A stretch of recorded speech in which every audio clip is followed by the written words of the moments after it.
Let's move further. So this particular deck shares like what should be the syntax when you are kind of creating your table as an in-memory table, right?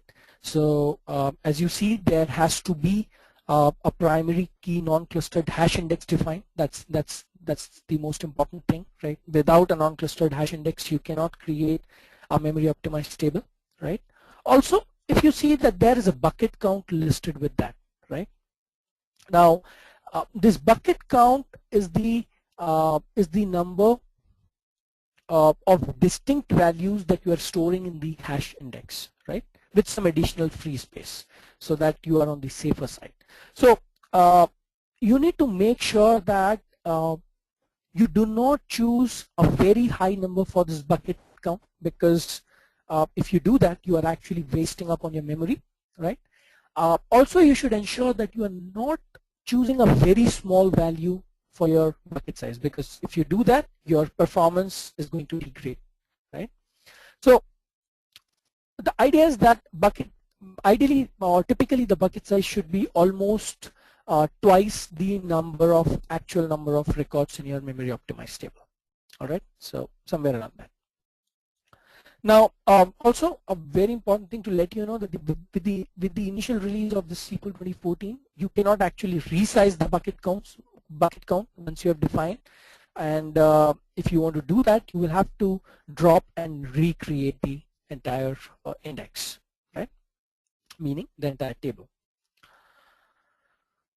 So as you see, there is a last option, memory optimized equal to on, which kind of ensures that this is a memory resident table, right? And also, if you say durability equal to schema and data, this ensures that your entire table is transactionally consistent and it's kind of durable. All right.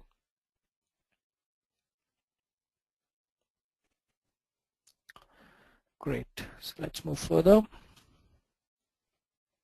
Now, this particular deck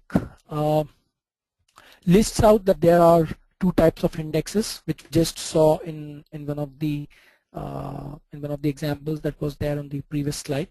So as you would be expecting, indexes for memory resident tables are typically very different, right? So they don't use the typical B-tree structures which are used by the on-disk indexes, right?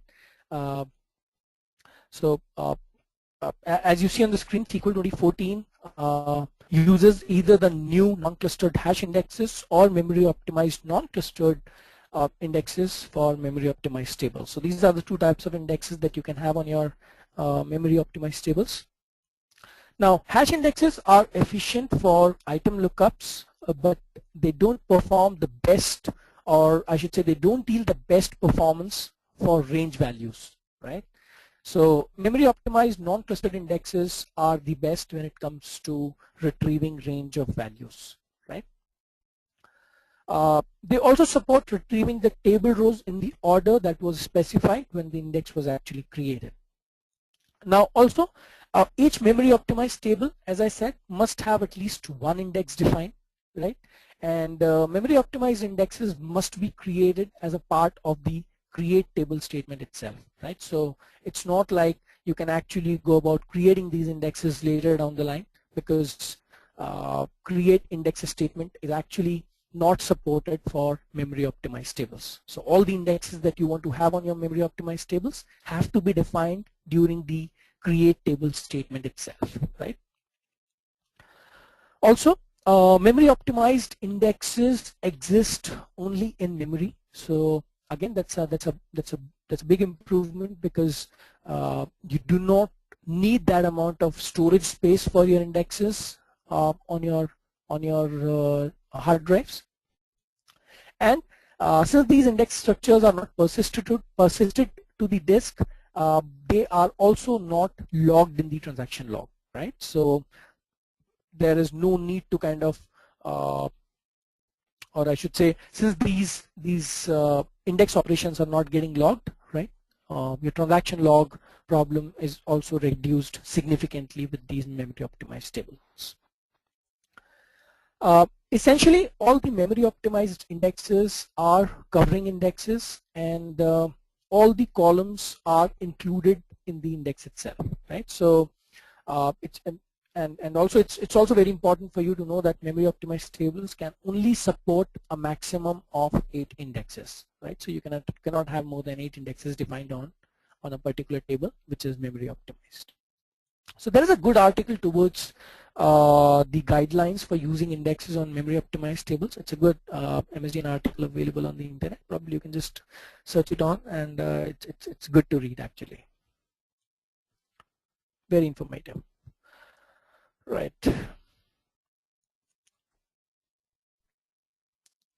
Now next is the AMR tool. So SQL Server Management Studio right includes the AMR tool, which kind of gives you certain recommendations as to what tables or stored procedures should be considered for migration to in-memory OLTP.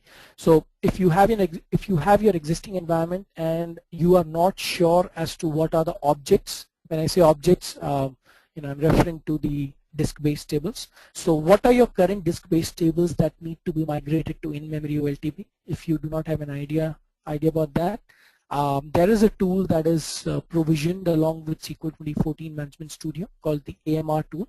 AMR is the acronym for Analysis, Migration, and Reporting, right? And it allows you to analyze and evaluate your existing OLTP workload to determine if your in-memory OLTP will be able to improve the performance or not, right?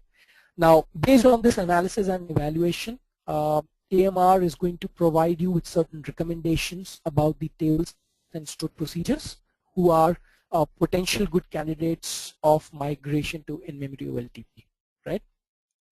Now, after you have identified a table or stored procedure that you would like to migrate to in-memory OLTP, you can actually go about using the Memory Optimization Advisor to help you migrate your traditional disk-based tables to the in-memory OLTP.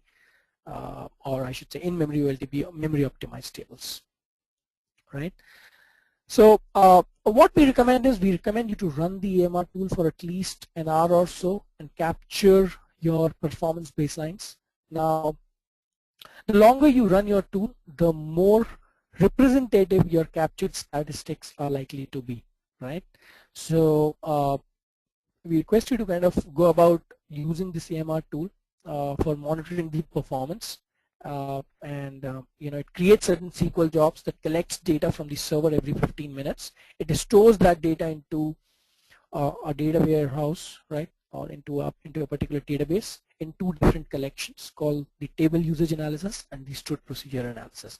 So we are going to take a look on it in a short while.